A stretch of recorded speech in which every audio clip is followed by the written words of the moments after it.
रात का समय था। शहर की रोशनी थमी हुई और सड़कों पर हल्की ठंडी हवा बह रही थी। थाने के बाहर कुछ झूले और कुर्सियां रखी थीं, जहां रोजमर्रा के लोग आकर बैठते थे।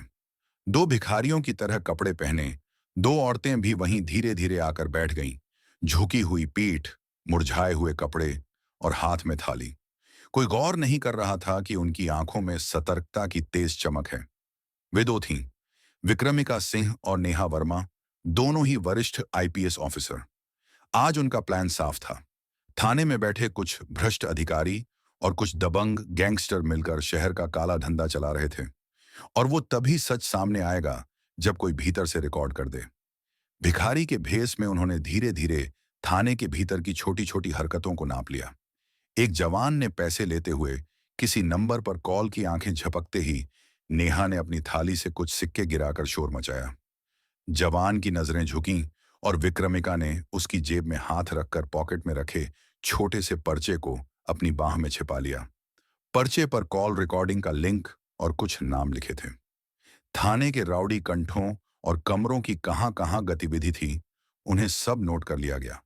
बाहर से दोनों ने वॉकी टॉकी से अपनी टीम को संकेत दिया। अब अचानक झूठे भिखारी का रोना तेज हुआ। भीड़ की निगाहें वहां टिकते ही भ्रष्ट पुलिसकर्मी अनायास ही किनारे हो गए और असली खतरा प्रकट हुआ। नेहा ने चोरी छिपे अपने आई पेन से अंदर की लाइव रिकॉर्डिंग शुरू कर दी।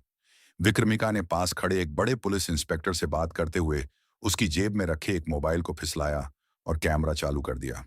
कुछ ही मिनटों में सबूत इकट्ठे हो गए, रिश्वत की रंगीन गड्डियां, कॉल रिकॉर्ड्स और कई छोटे छोटे वीडियो क्लिप। फिर आया पलवैल। दोनों ने अपने असली वर्दी के नीचे पहने हुए बैज दिखा दिए। आईपीएस ऑफिसर विक्रमिका सिंह और नेहा वर्मा, धरपकड़। उनकी आवाज सख्त थी और साथ ही शांत।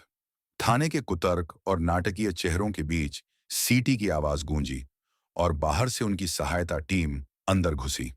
कुछ पुलिसकर्मी भागने की कोशिश करने लगे, कुछ हक्के बक्के होकर कैमरे के सामने आ खड़े हुए। नेहा ने रिकॉर्डिंग ऑन स्पॉट मीडिया को भेज दी। सब कुछ लाइव टीवी पर आ गया। रिश्वतखोरों और गैंगस्टरों को हत्थे चढ़ाया गया। जनता के बीच सन्नाटा टूट गया और फिर तालियां बजने लगीं। अंत में विक्रमिका ने थाने के बाहर खड़े लोगों की ओर देखा और बोली, कानून की वर्दी ताकत नहीं, जवाबदेही देती है। जो इसे गंदा करते हैं, उन्हें वही कानून साफ कर देगा। नेहा ने आगे जोड़ते हुए कहा, और हां, कभी भी किसी को उसकी शक्ल से आंकना ठीक नहीं। सच्चाई अक्सर वहीं छिपी होती है जहां हम सबसे कम देखते हैं। लोगों ने राहत की सांस ली। दो भिखारियों का असली चेहरा उजागर हुआ तो गर्व और भरोसे की लौप जगाई। विक्रमिका और नेहा ने फिर भिखारी की तरह बैठकर एक आखिरी बार भीड़ में झांक कर देखा। मिशन पूरा हुआ। वे अपने बैज दबोचे और अंधेरी रात में अगले केस की तरफ चल पड़ी। शहर सुरक्षित, पर उनकी आंखों में चिरपरिचित जज्बा बरकरार था।